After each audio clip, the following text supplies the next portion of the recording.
You ever watch a storyline unfold in the NFL and feel that gut-level instinct that you're not getting the full picture? That's exactly where I am right now with this whole Sanders situation in Cleveland. On the surface, the official line sounds straightforward: a minor injury during drills, nothing major, just a bit of soreness. But the deeper you dig, the stranger it gets, and the way this is playing out, it's got the fingerprints of something bigger, something more deliberate, and maybe something the Browns don't really want us talking about. Today's news hit like a punch to the gut. I'm standing there watching early drills, and then it happens. Sanders, the quarterback who's been electrifying the preseason, suddenly pulls up. He's not grabbing his leg, not limping, not collapsing in pain, just stops. And, before you know it, the call comes in. Oblique injury. It's done for the day. No more reps. Shut down. Now, I've been around this league long enough to know how injuries work, and I've also been around long enough to know when something doesn't pass the smell test. And this one reeks of more than just precaution. What I'm hearing from people close to Sanders, it's soreness. That's it. Not a tear, not a pull, not a major setback, just soreness. The same kind of soreness he's played through before, and played through flawlessly. He's dealt with it, he's managed it, and in the last game, you wouldn't have even known it existed. So why now? Why pull him out when the momentum is building and all eyes are on him? That's where things get interesting. Head coach Kevin Stefanski has been singing the same tune all preseason. We're developing all the quarterbacks. Sounds fine, right? Sounds like a guy doing his job. But then the depth chart drops, and it's like stepping into an alternate reality. Sanders, after putting on the single best quarterback performance of the entire preseason, is somehow sitting at number 4th, and it gets worse. He's behind Dillon and Pickett, both of whom are injured. Tell me how that makes sense. The only way it does is if it's not about performance at all. If it's about control.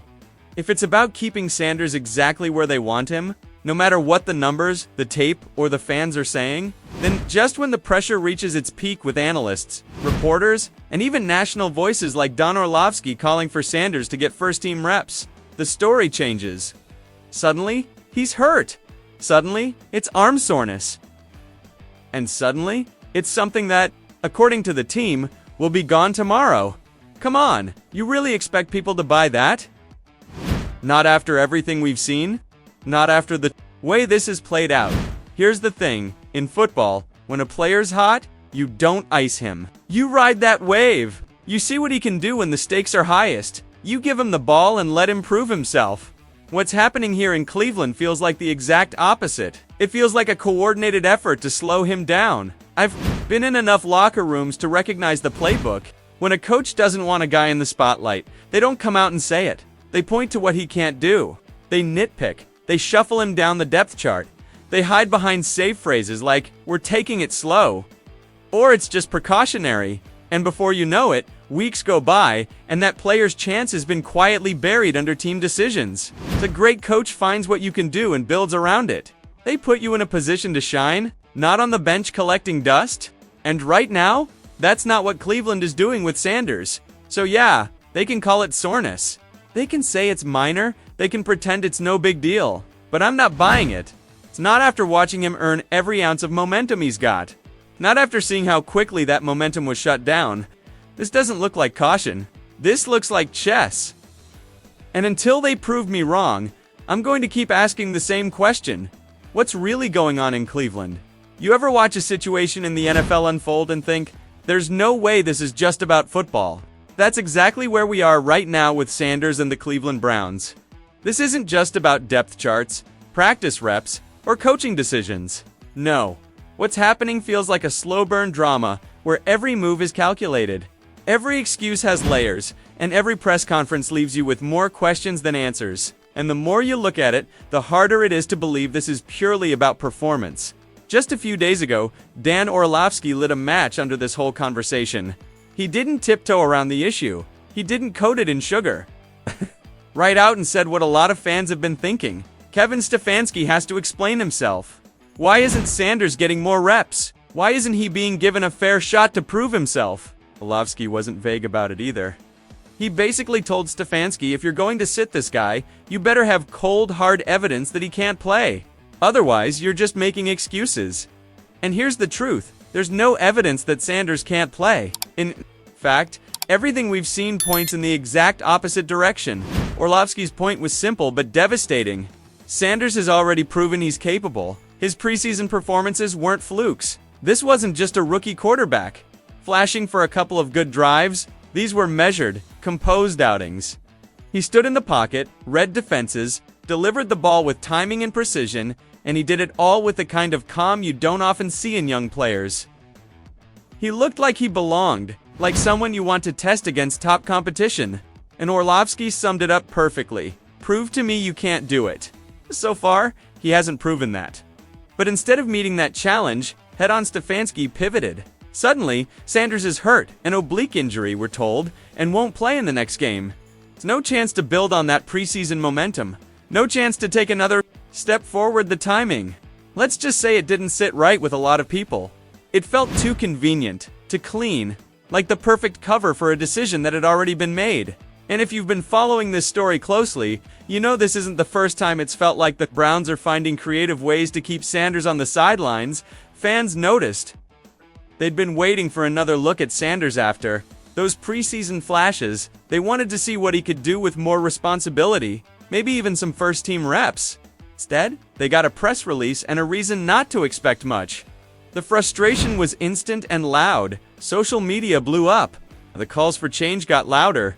Some fans even started pushing for a trade, not because they didn't believe in Sanders, but because they didn't believe in the Browns giving him a fair shot. And here's where things got really interesting. According to Mick Wright, Sanders himself has reportedly said that if the Browns are going to keep treating him like this, he wants out. That's not a rumor you throw around lightly. That's a player saying, if you won't let me compete here, send me somewhere that will. And the name that keeps surfacing in these conversations? The Los Angeles Rams.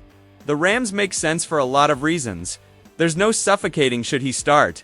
Drama out there. Matthew Stafford is the unquestioned starter, at least for now.